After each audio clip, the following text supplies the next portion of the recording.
আসসালামু আলাইকুম প্রিয় ভিউয়ার্স, আশা করি সকলেই ভালো আছেন। আমি আপনাদের মাঝে একটি ভিডিও নিয়ে আসছি টিনের ঘরের রঙের কাজের।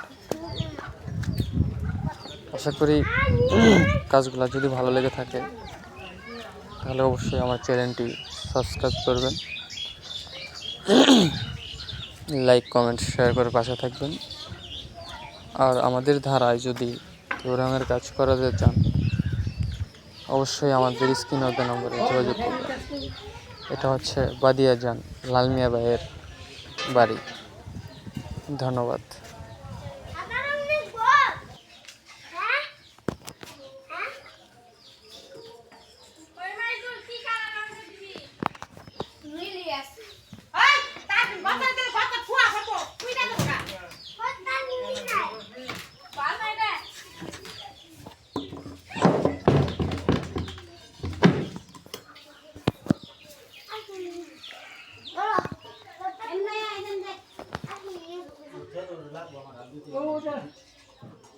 Sorry,